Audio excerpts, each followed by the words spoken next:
My fellow Americans, I come to you with good news. We got one. We got a pope.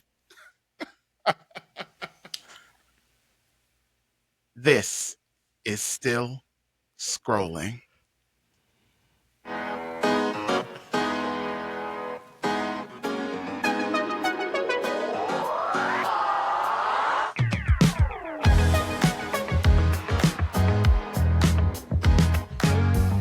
Good news, everyone. Wow, we probably made all four of our Catholic listeners very happy with the opening to this.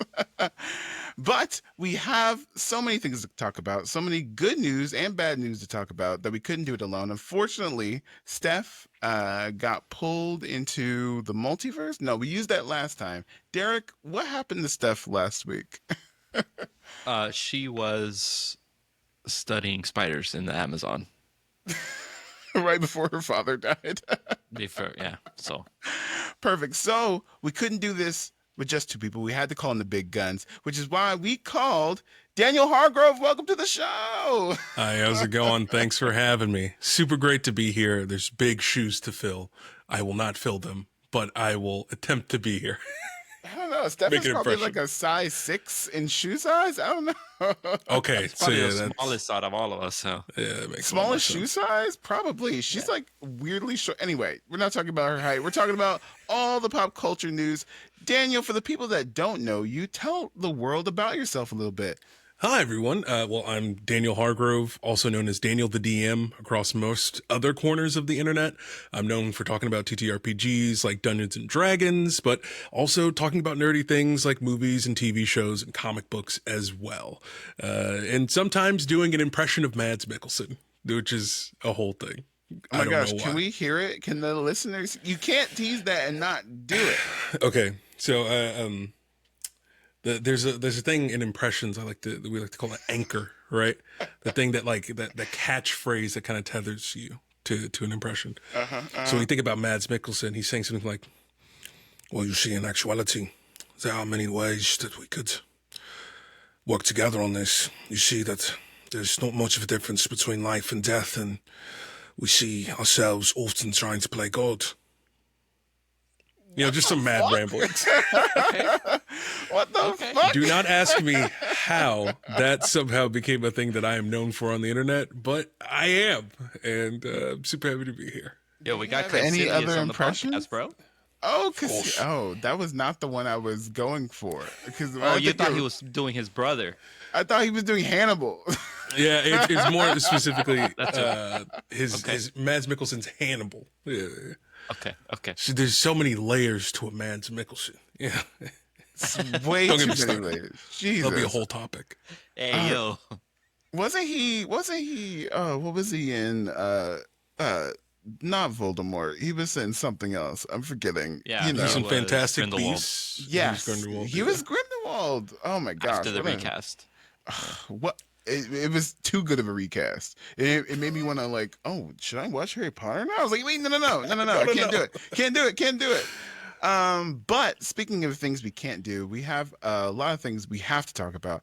Mainly, guys, did you hear the good news? The Pope is now American, which means communion is going to be served with a deep dish pizza. And that's amazing.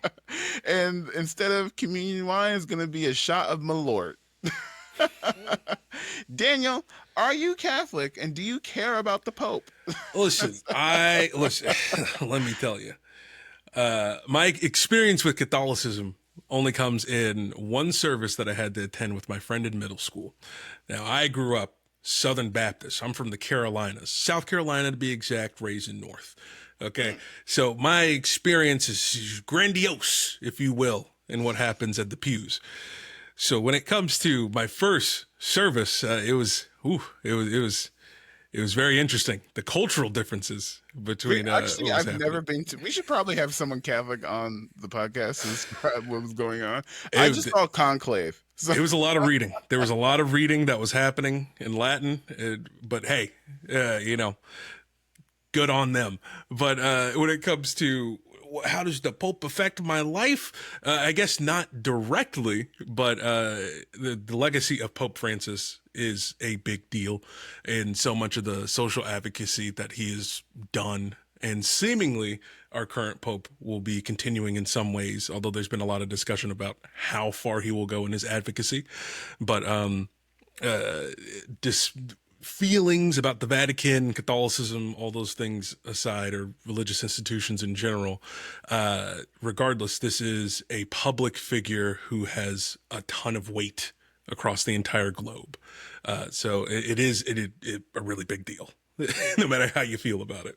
A weirdly big deal. But the reason why I brought this story up with you guys is, not gonna lie, the memes were fantastic. Derek, did you see any good memes regarding the Pope? And I know you sent one in the group chat. Yeah, I think my favorite one was they took the poster for Conclave and they put an asterisk on it, and then they ripped it, and it made it look like the new Pope, so kind of like a play on the Thunderbolts marketing, where it was Thunderbolts and then the New Avengers. So I think that was probably my favoriteest one, aside from all the just like tweets about how, like, oh shit, we got a Pope that's been to Walmart. Like that's pretty funny. Yes. Like, that's just, yeah. This new Pope has been to Wawa. That's a true statement. Shout out Can to you Wawa. believe that? Like, geez, like, Yeah. not that the other guy wasn't nice, but like, we can relate to this Pope. we can have opinions about Chicago deep dish pizza and other things Listen. that are really important to the entire Catholic doctrine, I guess. I don't know. Absolutely. And I'm not particularly religious or patriotic, right? I think my type of patriotism is like, okay, let's be better, right? I'm not just going to blindly be like, hell yeah, America. But I'm not going to lie, this got me a little bit hype, right? Like, Yeah, all right, like, US American. Pope, let's go, baby, fly the flag, let the Eagles out, let them Couple fly. of Eagles out, yeah. Yeah, that, and it was the same week where the 100 Americans versus 100 Brits conversation started trending online. My God. So it was a pretty patriotic week for me, because there's Easy no way win. 100 British people are beating even 50 people Not at all. from the U.S. Absolutely not. 5 Waffle like House 20 dudes. employees is all you need. Yeah, funny exactly. though? I'm from Florida, They- so like just 20 of us were good. I don't know how the whole gorilla debate did not make it to this podcast. It was like right in between Yeah. like the Tuesday or Mondays we record that we totally missed that debate. But Yeah. now that you brought it up, now we have to Yeah. talk about it. Yeah. Who would win in a fight? One gorilla or 100 men? Daniel, go. Okay, I'm going to be super pedantic in a way that upsets my wife. How are they attacking the gorilla? This is the big Yes. question, okay? Because are we talking about, is it just open field? Open field? Okay, that's not looking good for the gorilla, all right? They can come at him from a whole bunch of angles. Are we talking about octagon? They're letting in batches at a time, groups at a time, 5 to 10 people. That makes a big difference as well. Or does he get home field advantage to make up for the numbers? It's in a jungle. Okay. They Okay. put him in a That's jungle. game you over. know? That's game These are the over. real Yeah. questions. If we're speaking logically, 100 men will have more than enough force and numbers to be able to beat a gorilla. However, the fantasy of this Planet of the Apes style gorilla who is just like so above and beyond and is apparently just like the John Wick of gorillas and is going through and just doing their own version of the raid, but monkey style, is absolutely fantastic. And I completely support that as well. Derek, 100 I men mean- versus one gorilla. Yeah, I think from a force perspective, right? Like overpowering him, yes. But how do you make that happen is where I have the issue. You need to go at it as like, you remember that scene in Civil War, Captain America Civil War, where it was Bucky and Cap versus Iron Man, and they were like punching, and then he try and deal with Right. him, but then the other one starts punching him, and then they're tossing the shield back and forth. That's the type of coordination you need, not just among 2 men, but 100 men in order to take down this gorilla.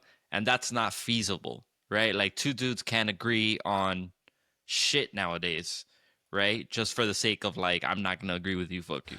So there's no way you're gonna have 100. The type of person that would volunteer to fight a gorilla is not the type of person that's gonna be like, I'm a team player. We could coordinate attacks. Yeah, like That's another interesting aspect, because are they all agreeing to fight him, or is it like, Predator movie? They're just right. transported in. They're like, It's like "What's gladiator happening?" style, and they have a Exactly. Maximus that leads them. Then maybe.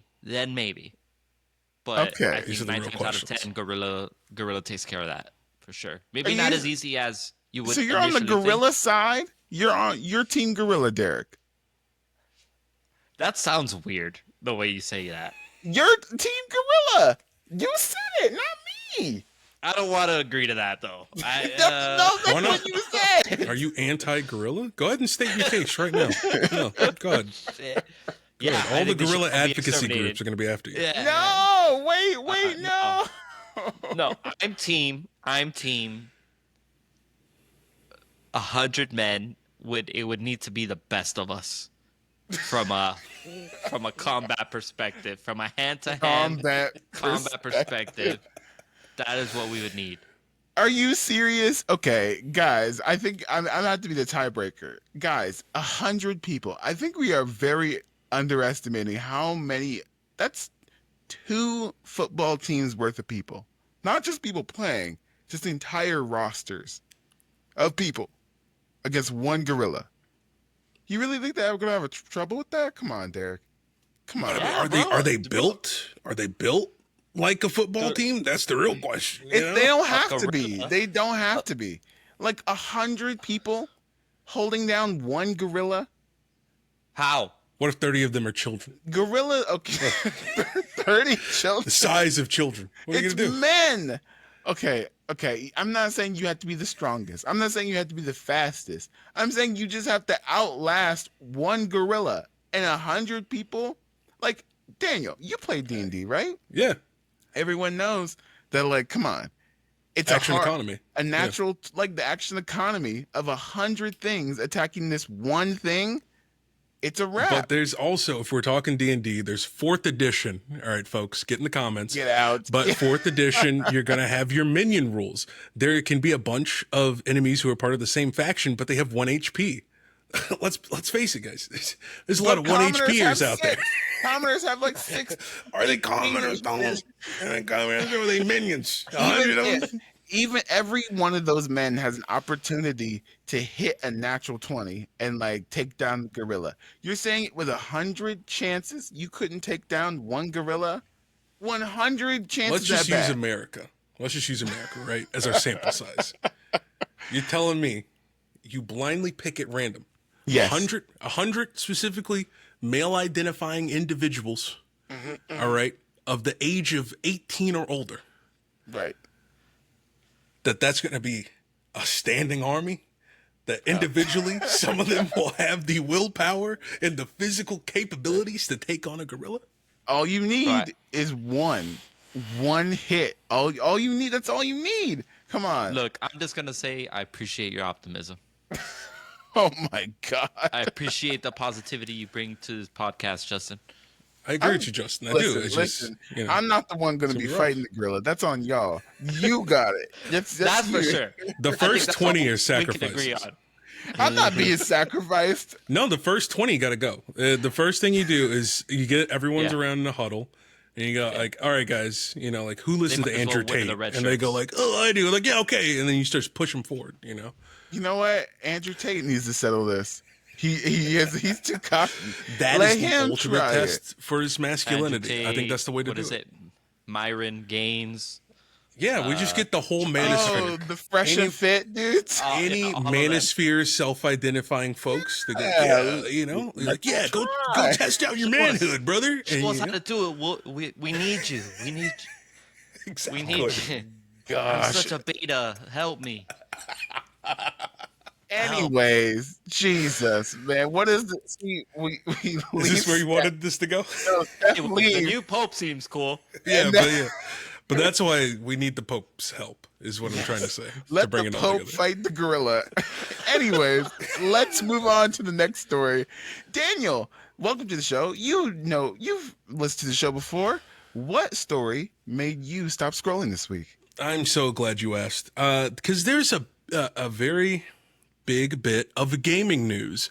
A video game by the name of Claire Obscure Expedition 33, made by Sandfall Entertainment, which is an independent French gaming studio, has, I believe, just crossed 2 million copies sold, which is absolutely wild in today's gaming climate, with everything similarly going on with movies as it is with gaming, where there's over-reliance on sequels, there's ballooned budgets, all these different things.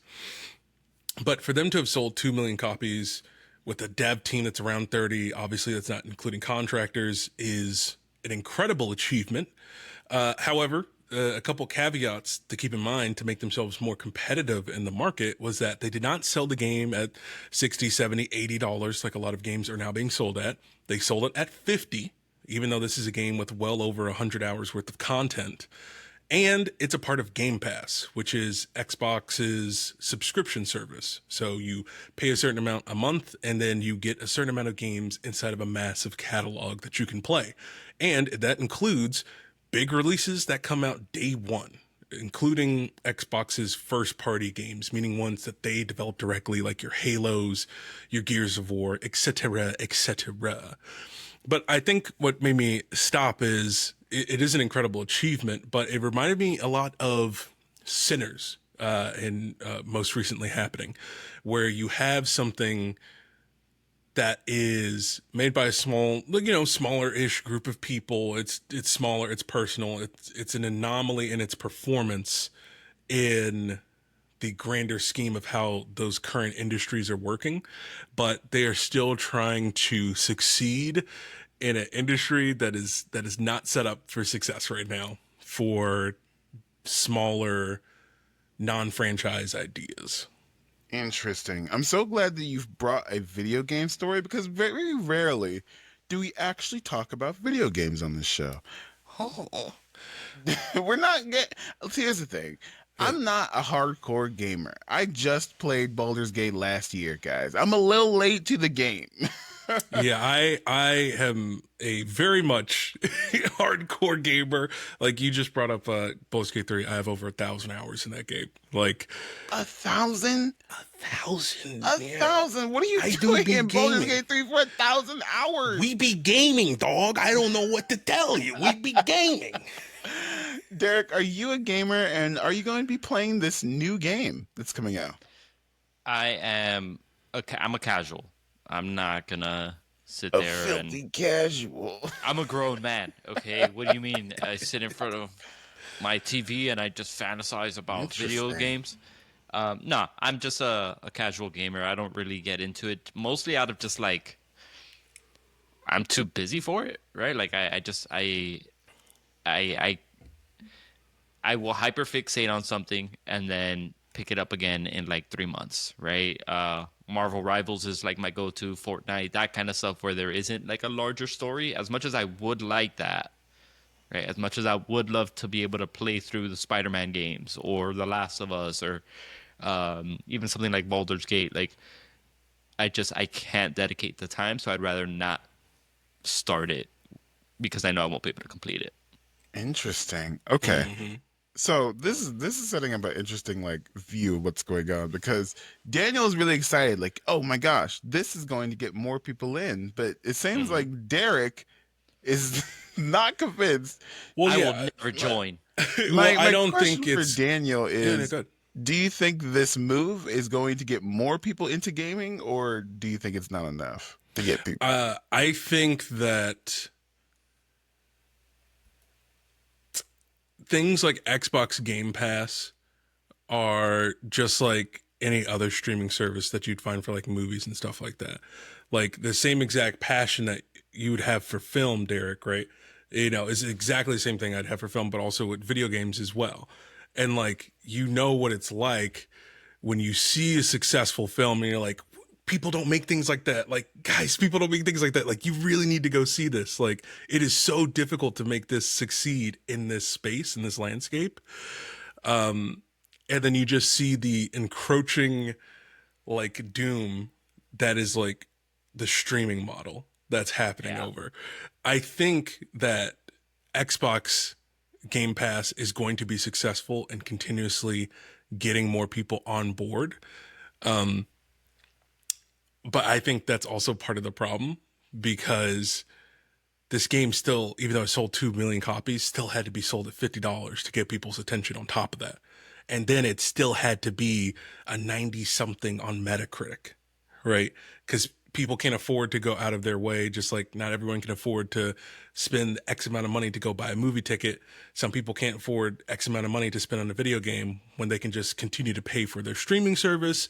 And then, you know, I don't even go out that much. I don't even play games that much. I can just boot up whatever is on Game Pass and just do it that way. And They need a reason to spend that extra. Exactly. And so it's such a complicated mix of feelings, because I'm so happy for this game. It's a great game. The fact that it's doing this well, and it's a turn-based video game, of all things, is incredible.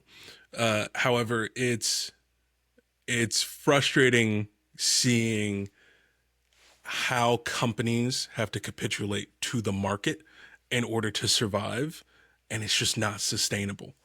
Like, Xbox Game Pass is a great deal. It's hundreds of games for like $10, and they're all current releases, some classic video games, but it's just not sustainable the same way that having 30 different streaming services are, and none of them pay residuals. Right. Okay, so I have a PS5, right? Yeah. So you're telling me I have to pay $10 a month, and then I have to buy the game on top of that? Yeah. So What? okay. So the PlayStation's Game Pass. PlayStation has their own version of Game Pass that's different. That's tied to their PlayStation Plus service, right? So the way you pay to connect with people when you play online for multiplayer games is that it's a part of a bundled thing, but it does not have a robust library as Xbox Game Pass. All right, we're talking about comparing Tubi to like HBO Max. You know what I mean?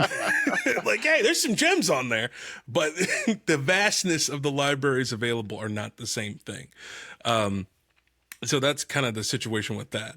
But yeah, there's so many different costs when it comes to gaming, because you can just play certain games on a streaming service, but once it's off that streaming service, they're done paying for that licensing, all that sort of stuff. You're going to have to pay that $50-$60 if you want to buy that game and just own it, which you could have done in the beginning to begin with. But yeah. This is a scam. Well, I mean, you don't, it's the same thing. It's the same thing with Netflix, right? Is it? You can watch the Prestige on there, but once the Prestige is off of Netflix, you got to go buy it if you want to watch it again, because they didn't re-up on the licensing. I thought you were doing a magic joke there. I thought you were going to be like, it's gone. That's one of my favorite movies Now of all you see time. it. Yeah, Now you see it. Oh my gosh, this is so rare. Did you guys see the new trailer for Now You See Me, the third movie? Nope. Because they fixed it, guys. They fixed it. So the first movie, you have to stay with me, Derek. I'm not crazy. The first movie's called Now You See Me, right? What do you think the second movie's called? Oh, Now You Don't. Yeah. Okay. No, it's not. It's called Now You See Me Too. Yes. And finally, I'm not crazy. Don't look at me that way. Then finally, for the third one, it's Now You See Me, Now You Don't. Like, they still didn't even get it right. What do you mean they didn't get it right? Because I feel like it should just be Now You Don't. Get out. Right? Right? It's just Now You Now Don't. You See Me, Now You Don't doesn't Now feel You like See that Me, should be the full Now name. You See Me Too. Now You Don't. Come on, guys. No. There's another franchise that did this, and it's like, damn, they fumbled the naming convention so hard. Are you talking about Bad Boys? Yes. It's Bad Boys. Bad Boys 1, 2. Bad Boys 2, Bad Boys for Life, and then Bad Boys Ride or Die. And the fourth movie is not called For Life. Oh, that bothers me. Yeah, I know, right? That bothers me because I think of like, because the reason I brought up, I think of it like looking at the spines of your DVD cases, like seeing Now You See Me and then seeing Now You Don't. That sounds cool, but like seeing Bad Boys 2 and then Bad Boys for Life, and then I know. At least it wasn't It's a bad. number 4 though. At that makes my least teeth itch. you know. Yeah. Yes, but here's the thing though. If we're talking about good reboots and like relaunches, have you guys seen the new Bad Boys? Yeah, it's No. terrible. Wait, Yeah. terrible? No. I didn't like it. I didn't Wait, like wait, it. whoa, rewind. I thought that's the way. That's the way most reboots should be doing. It did a really good job. What are you talking about? Did you not like We're Bad talking about. Boys? Hold on. What I is the might have plot to cancel of this podcast. What? what is the plot? Hold on. The first one is the first. The second one is Gabrielle Union. Yes. The third one is For life. yeah, but it's the one. Are you trying to where- remember the movie by the love interest?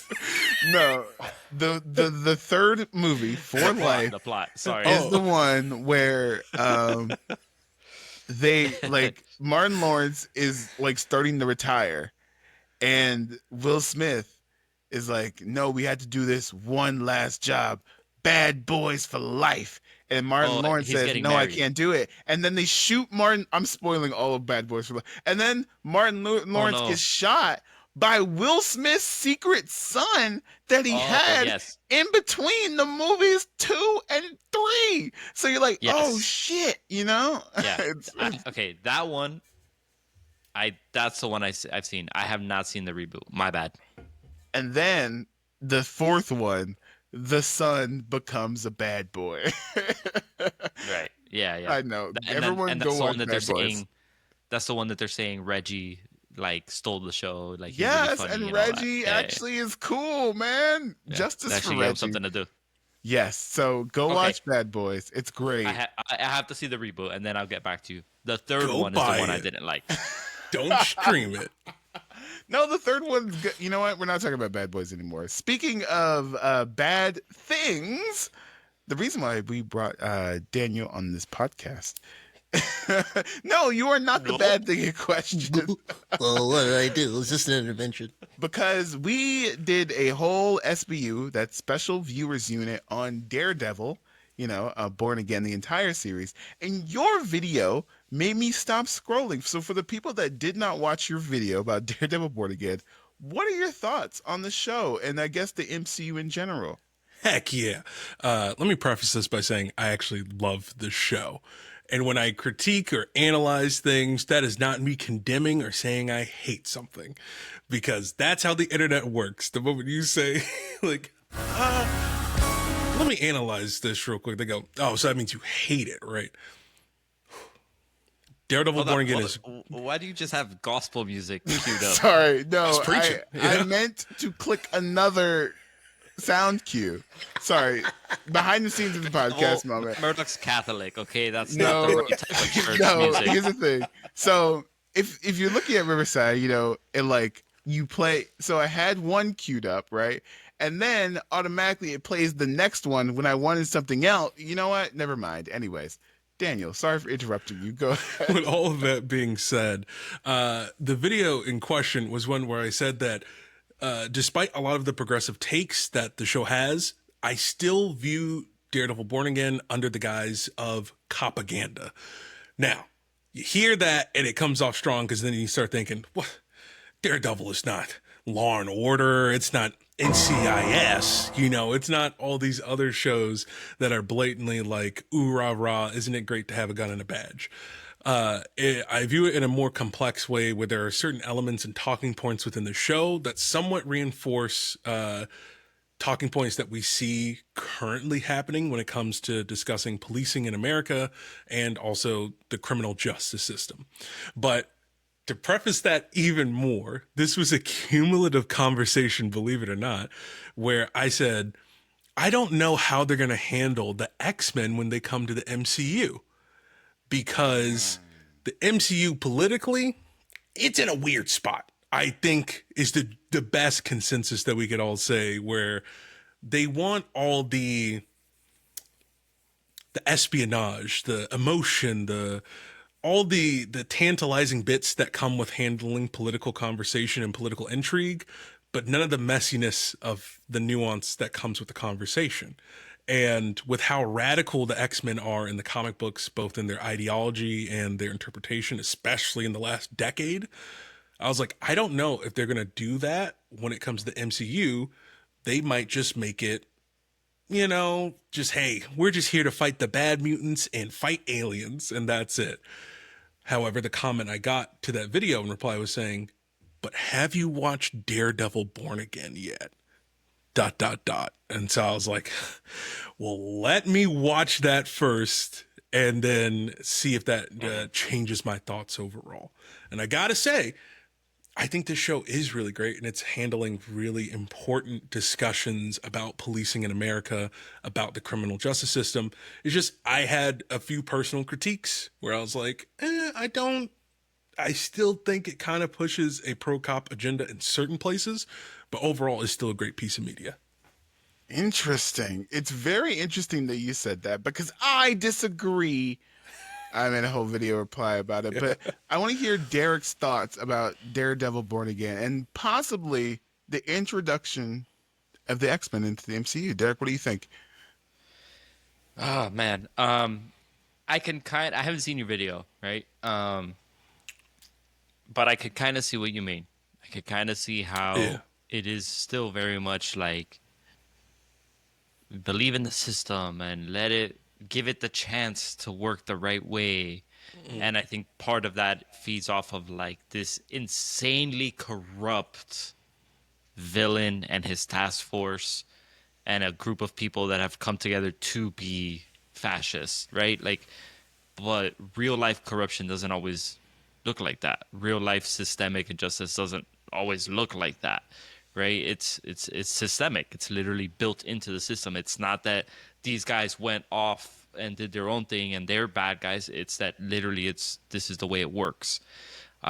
So I see what you're saying about like kind of Matt Murdock by the end of it saying like, we'll be the resistance, and we've got like these detectives that are showing up, and they're part of my little team that isn't the Defenders, and they it's there. I get your point. I think overall the message is,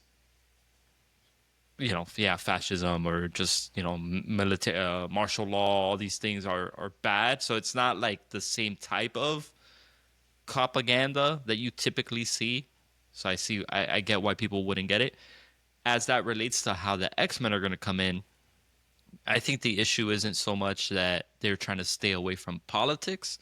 It's that they're trying to stay away from all the woke stuff, all the shit that people say like, oh, I like Star Wars, but why'd they have to make it political? And it's literally just a black person existing in space, right? Yeah. Like, so I think X-Men's going to struggle with that piece of it, not so much the politics, but more so the identity politics, the stuff that people, the stuff that shouldn't be political, but unfortunately is. I think is where the struggle is going to be for X-Men to not, what's the word in English? Shit. Scare off that certain demographic that gets pissed off every time there's a person of color or a woman or whatever, because that's where a lot of that X-Men storytelling has been most successful and most iconic for, to the point where people think that they were made as an allegory for literal Martin Luther King and Malcolm X, which isn't the case, right? Like, because you can do X-Men stories without that stuff, but that's not what has made them a successful comic. That's not what elevated them to over the years. And I don't think you get good X-Men storytelling without at least some of that. Maybe 10, 20 years down the line, once the X-Men have been around forever, sure, just give us Cyclops with his optic beams and Wolverine fighting and just give us like a CGI fest, whatever. But to get them to that point, you got to dive into some of this like oppression type of themes and anti-propaganda, so to speak. So, yeah, long story short here, I think it's going to be a very eggshell type of approach from Marvel. Interesting. Interesting that you say that, Derek, because for this segment, I would like everyone to put on your tinfoil hats Oh really God. quickly for this segment, because I have a theory. Not a theory, but I think the MCU has been laying the groundwork for how they're going to deal with the X-Men for a minute. And here's why. Here's my theory about what's going on, behind the scenes. I think we all know that if you hang the mutant metaphor too much on anything, it falls apart instantly. If mutants are a civil rights allegory for black people, right? Having most of the X-Men be white, mistake number one. Having blackness be compared to optic beams coming out of your eyes, Yeah. it's bad. It's a bad look on everyone, right? Whoops. We all, Yeah. and I hate to say it, but Stan Lee was a liar. I don't think he was thinking about Martin Luther King. I don't think he was thinking about Malcolm X. I think Bryan Singer was thinking about that, and we saw the fruits of his labor. But in those years, in the beginning, 5 white teens, really, you really think Stan Lee was thinking about that? I think it's even more interesting because a couple years later, we get Black Panther, an actual answer to the civil rights movie. But anyways, here's my thing about how the MCU mutants can work, right? We all know and we recognize that the MCU has a lot of military propaganda. It is rooted in I guess, militaristic aesthetic. All of the Avengers are soldiers. All of the Avengers have dealt with war in some capacity. And every single one of their sequels often deal with the military, or stopping the military, or are helped by the military, right? And then we get things that like Daredevil Born Again and the Sokovia Accords. We are living in an MCU world where people are okay with wanting superpowered individuals to fight for them or fight on behalf of them, right? And we are living in a New York currently where people are okay with electing someone who is not okay with a masked or powered individual running the streets, right? So the pump is being primed, right? And if you really want to get it, spoilers for Secret Invasion, Daniel. The spoiler is don't watch it. But at the end, Give it to me. when it's revealed that Skrulls are amongst us, people think it's okay to pull out their firearms and shoot people who they think are Skrulls, whether they are or not. So we are living in a world where we're in danger of powered individuals, or feel danger. We're living in a world that's okay with shooting them down in the public because they could have optic beams behind their eyes. You know what I mean? I saw one of them in New York. They came down from the sky. Are you sure that the lady over there is? You know what I mean? Yeah. What they could hang the hat on the mutant metaphor in 2025 is a danger of the other. And that's kind of broad, you know what I mean, saying, but we can see this every day on our news screens and on our phones with the 47th president putting a danger of the other, saying, Justin's not saying this, but the 47th president is. Are you sure you want immigrants and people taking your jobs? They could be liars, rapists, killers, etc., etc. Are you sure you're okay with them coming over and taking it? And in the MCU, are you sure you want mutants coming to New York, taking your jobs? If one guy can just move matter with his mind, what do they need construction workers for? They could take your jobs. I heard Mayor Fisk made a rule that you have to disclose your superpowers. I just want to know if someone could blast me with an optic beam, I heard one of them was killing people, whether or not Mask, what's his name? The mask guy in Daredevil. Oh my God. Muse. There is Muse. Is a mutant or not? I don't know. He wore a mask. He was good at his job. Was he superpower? Was he super strong? Daredevil had a problem with him. You know what I mean? I think the MCU is priming where it's not exactly a race metaphor. It is a hatred of the other. And right now in 2025, that's unfortunately immigrants coming for your labor, your jobs, or making you feel danger when there isn't there, right? That being said, we have a whole secret war in Doomsday where mutants are coming from the different universe. You know what I mean? So Remains to be seen how that actually is played, but I think it can work. Does that make any sense, guys? No, it does. Yeah, I think that's a great take on it. Because again, a lot of times when I'm having these discussions about philosophy or politics and all these sort of things, I'm not coming at it from the intention of like, They need to adopt all of my talking points and everything I believe and say, or it's wrong. Actually, there was this European theorist in 19 so-and-so with a funny mustache, and he had this one theory. like I'm not gonna be sitting here quoting all these different books and things of that nature, because I think it's not productive, and I don't think it actually makes good art. Just because you read a textbook on philosophy or sociology and then you put all the buzzwords inside of the things that you created, and I think too, you have to also analyze these things from a sense of, does it make sense for the characters? Like, does it make sense that you have your ideologies as a writer? Does it make sense that Matt Murdock becomes an abolitionist? Maybe not, depending on how it's handled, right? And then same thing with the X-Men. The X-Men have always been analogous for resistance in the face of bigotry, right? The bigotry takes all many different shapes and forms. I mean, specifically when we're talking about Singer, right? Him using it more so as an analogy for the queer experience, right? And using it as like literally having a coming out scene in X-Men 2 that turns violent and all these different things, and the unwillingness to accept in that regard.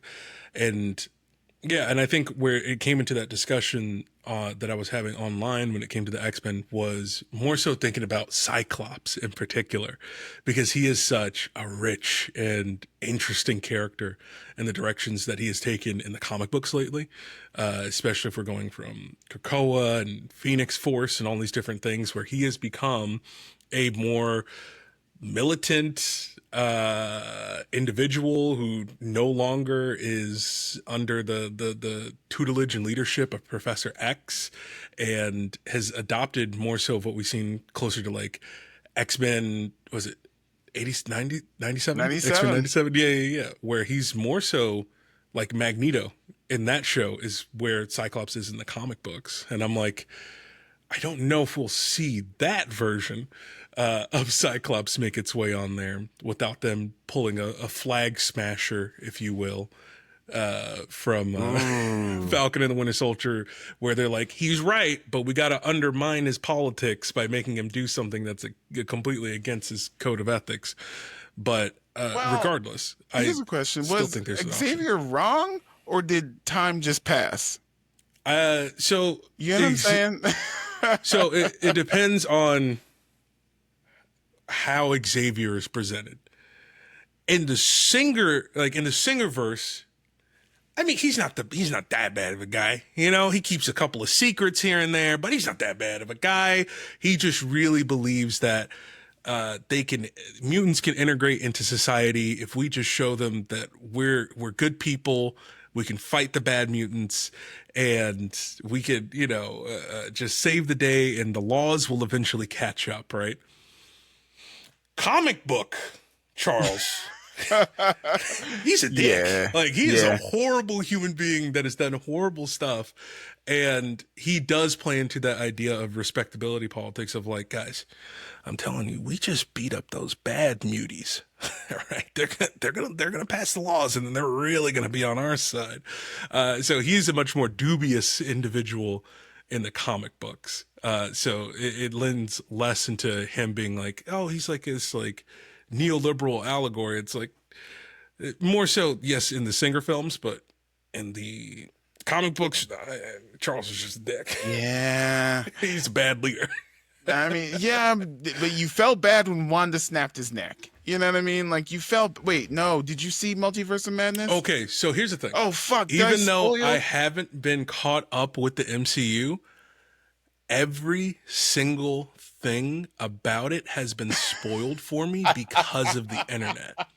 Which makes a weird relationship with the content when I watch it, because I'm not there to be shocked. I'm there to just witness it on its own terms. which is why I think I wasn't disappointed when I watched Thor 4, but I did not like Deadpool and Wolverine. You didn't. Interesting. Why didn't you like it? That's fast. Okay. We can loop back into that. We can save that for a second because I have a whole tangent about it. If you want me to go into the tangent, I can. But... Let's cut to Derek. What are your thoughts on all of this? I like your idea for how they're approaching X-Men. And Daniel, you make a good point about like the writing and stuff. Yeah. The non X-Men characters, how they're gonna kind of match that, because you look at somebody like Sam Wilson, especially after Brave New World, and you don't see him not supporting the X-Men, right? Like you don't see him, he literally, the movie ends with him giving a little monologue about like being enough, right? And never feeling like it's enough, and that you can give and do. And then you have a team of people that are literally sacrificing themselves, putting their lives on the line to save non-mutants, or save the world, and they're still like being discriminated against and stuff like that. But then I've heard this a lot around Steve Rogers' Captain America, and I think X-Men 97 has a good example of this, where he's just kind of like, after Gambit dies, Rogue kind of crashes out, and they send Steve to like subdue her or whatever. And she's like, bro, help us. Like, you're fucking Captain America. And he's like, oh, how would that look if, the shield, the stars and stripes. And it's just like, bro, this is especially in the MCU, where it's like you went against the world government, not just the US, but you went against the world government to stand on your beliefs. Like, I feel like Steve Rogers would have helped. Yeah, I feel like Steve Rogers would have helped. So there's a writing gap between, the MCU where it is versus with some of those legacy characters versus where they're going to be when the X-Men come around. Because I think generally speaking, they're going to be supportive of the X-Men. It's just going to be, are they going to be like this billionaire technocrat that is going to support in the way he thinks best as a white rich dude, or as like maybe like a Spider-Man where he has faced that discrimination and kind of had the city against him and that kind of deal. So it's going to be interesting. I'm more interested now in what you were saying about X-Men and Wolverine, though. Listen. Because I agree with you. Because I think I agree with you. Got some But Justin explaining and to do, Stephania Daniel. got on my case when I said it. So here's the thing. I'm going to go out and say it. I like Deadpool 1 and I like Deadpool 2. However, a common complaint I've always had about these movies is that for some reason, all of their jokes feel like 5 to 10 years too late. I don't know if it's because of when the scripts are written, but like the jokes, I'm like, was the first one written to the early 2000s? And then the second one had a joke about dubstep. I was like, and then they played Skrillex. I was like, when was this written? Right. However, despite my qualms about the humor, I think Deadpool 3, since I knew all the cameos that were going to come up, I didn't care about that. I just wanted to be told a really good story about someone who always felt like they weren't good enough. All right. And the same thing with Wolverine. And Wolverine is, ever since I was a kid, has always been, next to Batman, my favorite like superhero. Right. So anytime there's any interpretation of Wolverine, I'm always there for it. But I always felt when I was watching Deadpool 3 that I wasn't watching a Deadpool movie. I was watching Ryan Reynolds and Friends. Like to me, Deadpool 3 doesn't feel like a Deadpool movie. It just feels like these are jokes that Ryan Reynolds likes. These are parasocial jokes about Ryan Reynolds and his friends. This isn't, there is no heart. There is no sincerity in these films that are brought by Ryan Reynolds. The heart of that film is Hugh Jackman's Wolverine, who for some reason, even with the script he was given, was like, I could try going for an Oscar, right? Like, gives like this amazing emotional, he gives the same level of emotion that he gave in Logan to this film. And everyone else who's a part of the cast is giving emotionally, giving in humor. But the one person who doesn't give, who is central to all this, is Ryan Reynolds. but everything is about him, down to the jokes, to the fourth wall breaks. Everything is about the ego and the mind of Ryan Reynolds. And not a single point in that movie did I see Deadpool on screen. I just saw Ryan Reynolds playing with $200 million. I honestly can't argue with any of that because I actually agree with everything that you said, except I think Deadpool Wolverine is the best Deadpool movie. And I hold on, don't shake your head at me. No, Derek. I'm thinking. I'm trying to rank him in my mind. Sorry. Here's the thing. It was I watched Deadpool 1 and 2 in theaters opening day, and like the crowd went wild, amazing, like incredible. Like I remember, like, man, that was a great movie. Deadpool 1 and 2, even though Deadpool 2 have a whole thing like, why is Deadpool doing more X-Men things than an X-Men movie? Anyways, and then Deadpool 3 was coming around. I was like, okay, let me rewatch and like refresh my brain, and every single joke fell flat. Every single one. Yeah. I was like, did we think this was funny? Yeah. And it goes back to your point of like, what is this too late? Did it work in the moment, like sitting in the theater? And the reason why I think Deadpool Wolverine is the best Deadpool movie is because he finally has someone in the universe and in this movie that can hit him back or bounce him back off of, that can, I don't know if it makes any sense, like retain. That wall can retain, right? Instead of him just blowing through it. Keeps him on a railroad track. Like he can't bounce out of bounds. He has to keep progressing forward in some way. Yes, he progresses as a character. Yeah. And maybe it's because it's the tried and true formula of a straight man and a crazy person, you know, like the whole like Abbott and Costello bit. Yeah, the buddy cop. But Hugh Jackman has the universal weight of all of superhero dumb. Yeah. You know, like when we talk about the best superhero castings of all time, it's Hugh Jackman as Wolverine, Robert Downey Jr., and a couple other people, right? I say now we throw Charlie Cox in there. Charlie Cox is in there now. Actually, I disagree. I As feel Matt like Murdock. Listen, you know listen, what? Time will tell. listen. Time He's in will there now. tell. Listen, There's a I whole said this different after episode. season 3 of Daredevil. I was like, yo, I'm putting him there in the league. All right, with like Interesting. Heath Ledger and all that sort of stuff. He gets it. Right. That the torture, he just does it perfectly.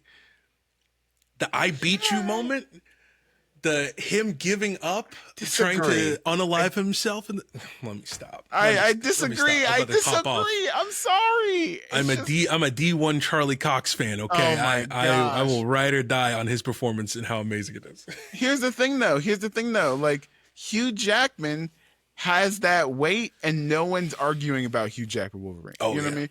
And like, so when he's saying to Deadpool of like, you ain't shit. Yeah. It hits like, oh shit. Like the superhero, the X-Men is telling Deadpool that, right? And now he has to progress beyond that. That's why I think it works. It doesn't work for a lot of different reasons. Like it undermines itself constantly and other Deadpool movies. You're telling me Wade Wilson, who literally changed the timeline to get his girlfriend back, doesn't care that they broke up? Yeah. You know, he also changed, that she would just leave him. That she was just like, leave him after that. Are you kidding me? When are you gonna get a job? Wait, where did this come from? Change the timeline. What are you caring about the tattoos, man? Like what? Also, why didn't he just change the timeline again? No, not even. Why didn't he just like keep being not a mercenary, but like just be a hero? Yeah. Or at least show him somehow. fail at being a hero. Like he tries to join up with Colossus and all them, but it's just really bad at saving people or not killing got enemies. that in Deadpool too, but like a little bit. See, but that's the thing. That like, would have been a more interesting hook than I don't know. Just jobs weren't working out. I mean, that's realistic, I guess. But Hogan is in HR and yeah. he rejected my application. But I I mean, we see him at timeline. the car dealership trying to work it out. It's just that's why it doesn't work for me. It's just Ryan Reynolds. Like I'm so serious when I say this. I am ready. If we never got another Ryan Reynolds Deadpool movie, I'd be A-okay. Perfectly fine. Interesting. I don't need him back in the role again. Like, I am ready to see a new voice in a new life be breathed into Deadpool that is not bound to Ryan Reynolds, because now it's taken shape in the comic books and all these different things, like where everything has to be a play on what's going on in Ryan's social life, his social cues, his tics, his insecurities. Everything about Ryan Reynolds is now Deadpool instead of Deadpool being his own individual character. And you look at how different he is prior to Ryan Reynolds' full premieres Deadpool. Look at his performance. Look at Nolan North's performance as Deadpool multiple times and how different that character is in the animated series that premiered before or in the Deadpool video game. This is a character who has so many multiple monologues going inside of his brain and split personalities. You don't see that in the films. You don't have the comic book strips that pop up there narrated in different voices, like in the Ultimate Spider-Man video game, right? So there are so many different ways to handle and interpret this character. Or if you look at the leaked script from when Donald Glover and his brother were going to be making the Deadpool series, right? To me, those are infinitely more interesting and engaging interpretations of Deadpool than just the Ryan Reynolds show. But dang it, But we it got made $1 more billion. Hugh Jackman. It made $1 billion. That's But the it made thing. money, baby. And I did, and it was just like, also the Cameo Fest did not work on me because I knew all of them were coming. So when they happened, I was just like, Okay. okay, but what does this do for the plot, though? Here's the thing, though. I was sitting in a California theater when that on Yeah. the week of Comic-Con, and literally popcorn was flying. Like, Channing Tatum. Like, oh my god. But I'm wondering if I'm gonna do the same thing that I did with Deadpool 1 and 2. Am I gonna put it on and then everything falls flat? Because I'm like, why are we so hyped about Channing Tatum who never even had a movie? That's how I feel about Elektra. Because how the hell did But Elektra Jen still survive? got it. Jennifer Garner still got it, though. She's still awesome. Absolutely. Absolutely. Get that check, baby girl. Also, this has got to set a record for the number of divorce jokes in Oh, one yeah. movie. Like everyone, like I was just like, oh brother, like I just don't like. I guess I just don't find it entertaining anymore as I used to. Of being like, this is super inside baseball. That's why it's funny. It's super inside. Instead But you of- have to be a fan of the. You have to know that Channing Tatum was almost Gambit gonna be or a announced as Gambit Gambit for to Fox get that Studios. joke. You know, Exactly. Like, that's deep in the weeds. My mom did not Ryan get that. Yeah, she's like, I don't get it. She's like, who is this guy? Who is this guy with the shiesty, headdress? And he looks weird. I'm sorry, it did not look good. You don't think he looked? They had to do the exact costume at least once. They had to do. They were trying to look. I think they tried their very best to make it a love letter. I to got one more I don't- quick. I don't think it was. I think ultimately all it was Hollywood wants to attach projects to big names. We see it with Ryan Reynolds. We see it with Dwayne Johnson, Gal Gadot. And it's a 50-50 on what those projects are going to end up being. But part of all of that, especially with Ryan and The Rock, is that they have to be creative control on the film. They need to be producers. True. They're probably putting the money in as well, but they're seeing the profits too, and that hurts these projects For better and for worse. For better or for worse. Yeah, exactly. Daniel, what were you gonna say? Just real quick rant real quick. Uh-oh. Marvel, stop using CGI helmets. Please stop. Stop. Get help. Okay, it's got to stop. The over-reliance on CGI, I get it, but it's got to stop. Y'all literally made the helmet. I'm about to get emotional. Preach. Y'all Preach. literally made a physical helmet for Hugh Jackman to hold on screen, but then you CGI'd the helmet on the outfit, it doesn't make, I'm about to lose it. It doesn't make any sense, and it looks goofy. Yeah. Well, where was it? Where was it the whole time? It was just a hoodie back there. That's a that great we didn't question. See? But there's like other shots where it's like separate, and it's like this beautiful hard cast mask, and it's just like, why are we wearing these things? And then I saw the CGI again in Daredevil Born Again, and I was just like, just stop. You At make least these that things was for a reason. TV. Yeah, at least that was a TV budget. But Why We would have you to waste stop that on acting your like TV the budget? Wolverine mask works. We have to stop acting like the mask works, guys.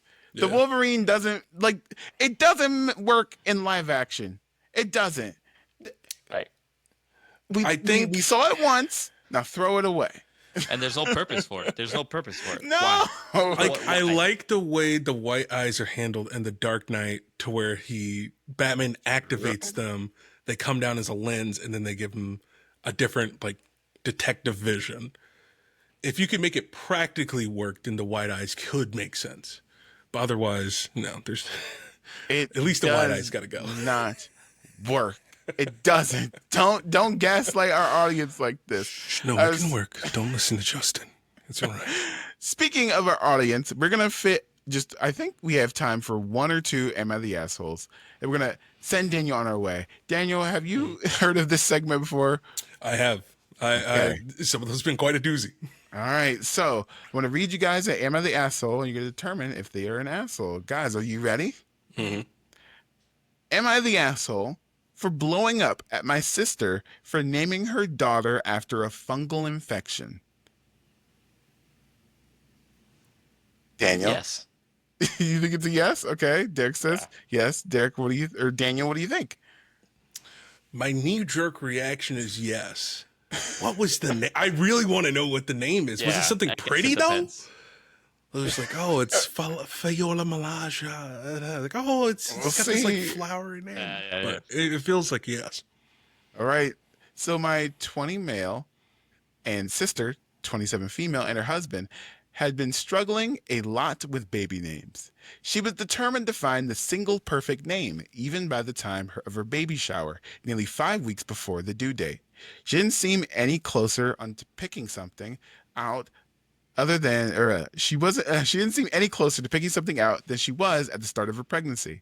Anyway, I knew she was struggling, so in addition to the $900 wooden crib on her list that I got for her, I gave her a list of obviously joke baby names. So we have a really close relationship, and it was in line with both of our senses of humor. She's a nurse, and I'm a biology student. So all the names were medications, infections, unpleasant animals, etc. That all sound like lovely girls' names out of context. Some of them were a little bit obscure, sure, but I included some obvious ones like Viagra and hernia for good measure. 2 weeks later, she told me she and her husband had finally settled on a name. Malaysia. The baby's name is Malaysia. One of the many names on my joke list. Do you guys know what Malaysia is? Pull up a picture for the audience. No, do not pull up a picture. You're not. Jarvis, Well- pull up a picture of Malaysia. No. Okay. All right. Okay. Is a species of fungi that's found on the skin of animals, right? So there's that. Obviously, you didn't get it at first though. Say it again. Say it again. Malaysia. Malaysia. You know what? Hold on. Look. Oh, no I said it disrespect. wrong. Malassezia. Malassezia. Oh, okay. I said it wrong. Malassezia. The baby's name is Malassezia, one of the many names on the joke list outside of the immediate issues, nearly impossible to pronounce on the first try, the ass smack dab in the middle of it, the first syllable being mal, literally meaning bad or evil. It's also the very common name of a very fungal infection. One that my sister and I both genetically are predisposed to. One that we've both had multiple times throughout our lives. Her daughter will almost certainly catch it at some time. I pointed it out to her, and she said that yes, she knew what it meant, and she knew my list was intended to be a joke, but she really just liked the way it sounded. I don't think the husband knows what it means. I think he'd reject it if he did. She says that it's so obscure that no one will ever think twice about it. Except, when little baby Malaysia turns 14, finds a weird spot on her neck, and goes on her phone to Google what it is. I told her that the name was completely unacceptable, and I was shocked that she chose it. I even suggested similar names like Mallory, Azalea, or Anastasia. Anastasia? But that would be more acceptable.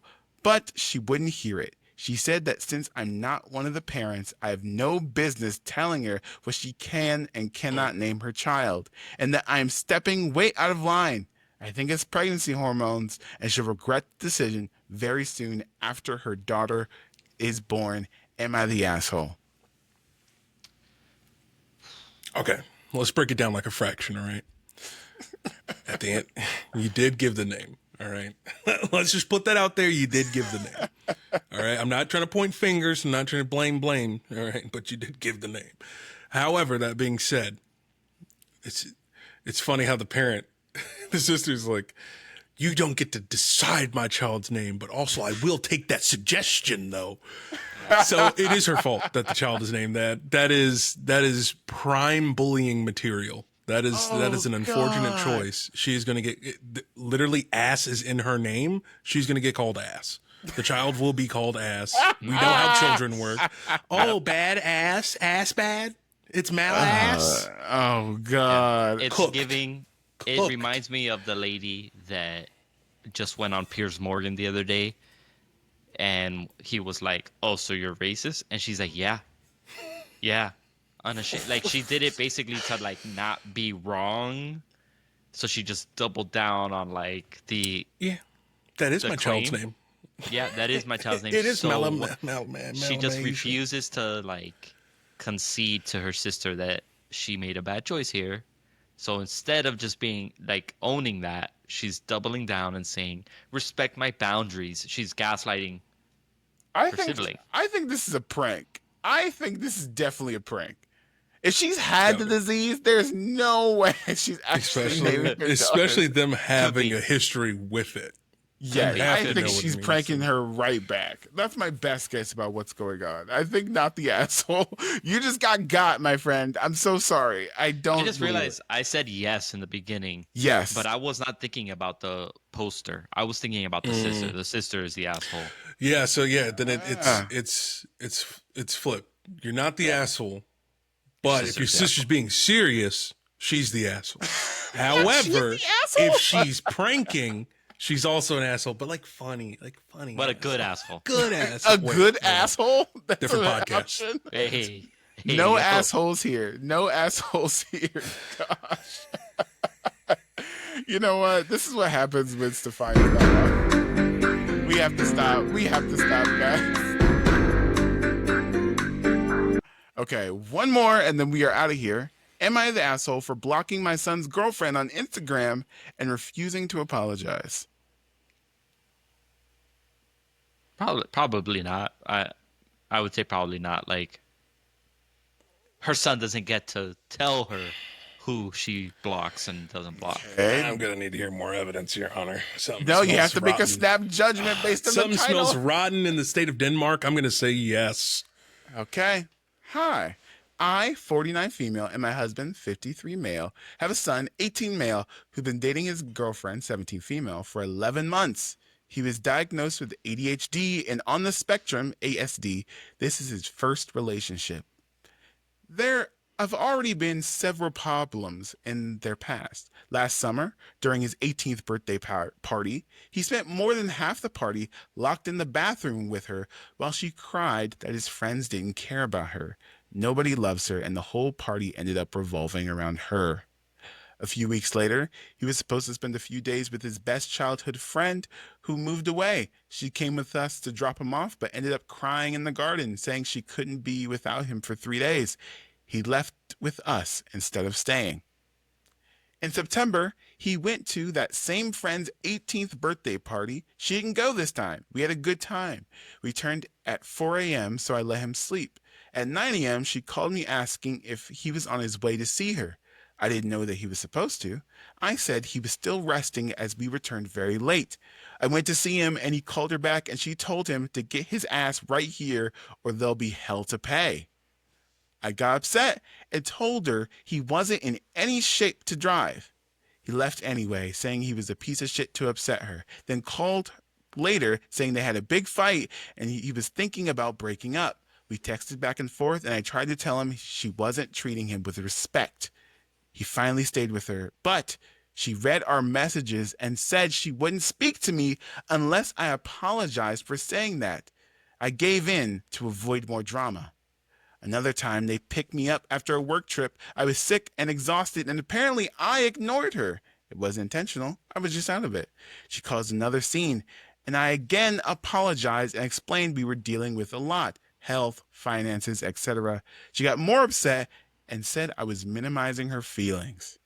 There have been more situations, but most recently, our son finished his first year of college and was supposed to start a summer job at McDonald's. He applied himself, we didn't push him, and the day before signing the contract, she broke down crying, saying they wouldn't see each other enough. She knew 2 months that he was going to work for McDonald's and never said anything. He went to comfort her and then texted us saying he wasn't going to take the job. I lost it. I blocked her on Instagram, and my husband told our son we wouldn't give him spending money if he chose not to work. He did take the job, but quit after a week. And now she won't come to our house unless I apologize again. I've refused, and as a result, we barely see our son. He's stuck in the middle, unhappy, but doesn't know how to manage the situation.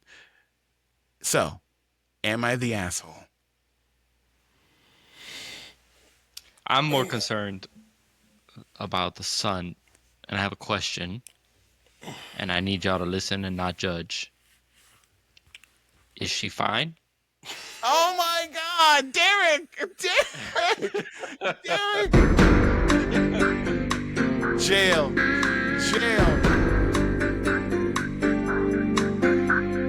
Cause Jail. no, I need to understand what's keeping him around. Because Shame on you. Because I need to understand, is it that he was raised without those skills to set boundaries and this, that, and the other, or because I feel like this is at a point where it's like a normal dude would break up with her over this type of shit, right? So so is it that, or is it that he's just putting up with it because you know Jail. Listen, Jail. audience.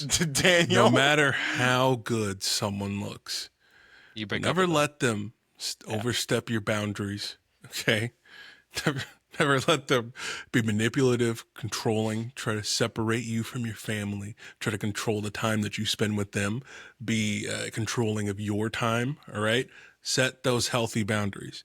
That being said, there was so much back and forth in that story. I forgot where they even mentioned about blocking on Instagram was the part that made him the asshole. True. Why are you communicating with their on Instagram? Yeah. Why are you? There is an edit at the bottom. As I mentioned several times in the comments, I blocked her because I didn't want any more drama. She has a history of twisting things, and I didn't want my IG account to be treated that way. It wasn't meant as a punishment or a childish impulse. She had previously read private messages I sent to my son while he was asleep, and I wanted to prevent that from happening again. Blocking her on Instagram doesn't stop her from Doesn't- reading the Exactly. messages. You know? There's already He could a just be old. bigger issue. Yeah.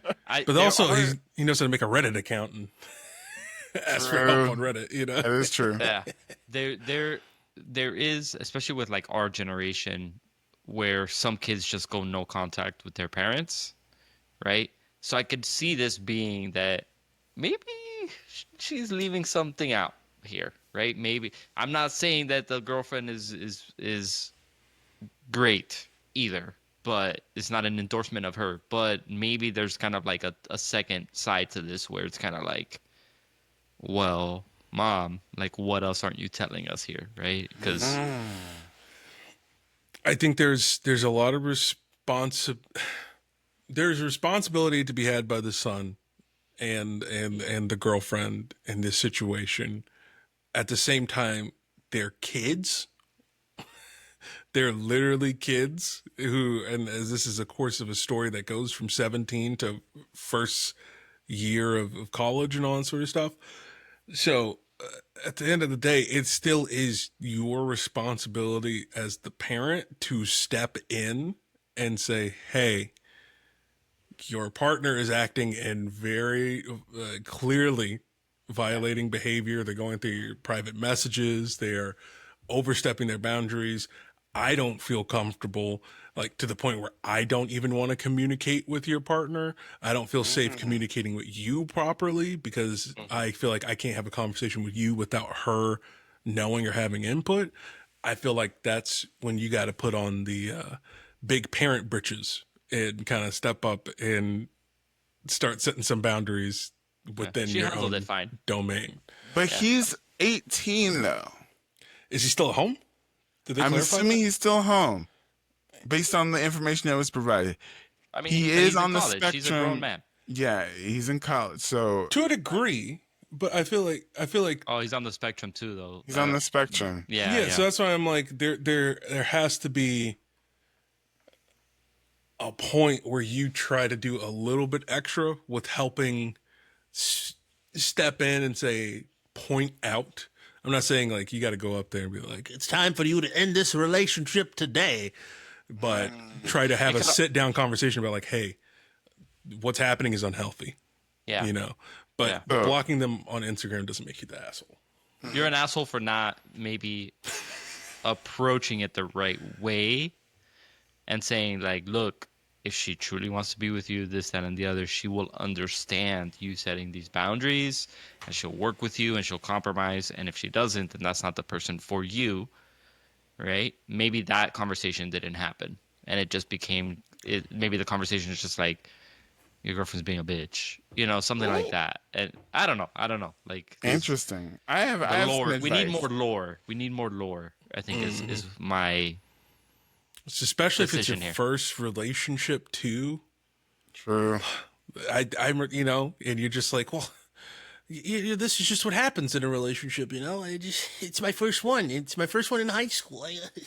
Who knows what the future is hold? We're gonna be together from senior year of high school, going into the rest of our lives. Daniel, were you burned by a high school relationship? no, what are you talking about?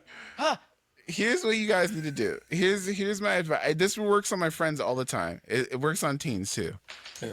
When they're telling you the story, just repeat what they said back to them, right? So like the son is telling like, okay, all you have to do is repeat this, like what he said to you. Your girlfriend is getting angry because you're taking a job at McDonald's. And let them make the gears work. Mm-hmm. Just repeat the exact scenario and let them figure it out. This works all the time with my friends. Reverse psychology. If my friends are listening to this, they probably aren't. Don't look too much into it. Just repeat the bad situation back at them and then let them figure it out so they can make the decision on their own. But you're secretly in their head influencing their decisions.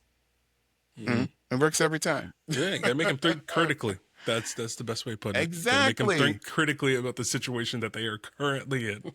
Yes, think critically. I think that is the end of our show today. Daniel, thank you so much for joining us. I had a wonderful time. Derek had a wonderful time too. I can't speak for Derek. But we are How so... dare you speak for me. Listen, Silence listen. my voice. You gad. Listen, before we leave, where can the people find you on the internet? Oh gosh, you can find me YouTube, Instagram, TikTok, Daniel the DM. That's the best way to find me. Making stuff about Dungeons and Dragons or starring in other people's shows and just talking about all things nerdy in general. I had a voice crack. Sorry, I just hit puberty. Justin, thank you for inviting me. I really, really appreciate being on here. You all have an excellent program. Derek, it was so great meeting you. And yeah, this was just super, super fun. And I am grateful that I was invited into your space and I greatly appreciate it. Thanks for coming on. Reminder to follow us on the socials: TikTok, Twitter, Instagram, Blue Sky, Instagram, and all that stuff. And we shall see you next week. Bye.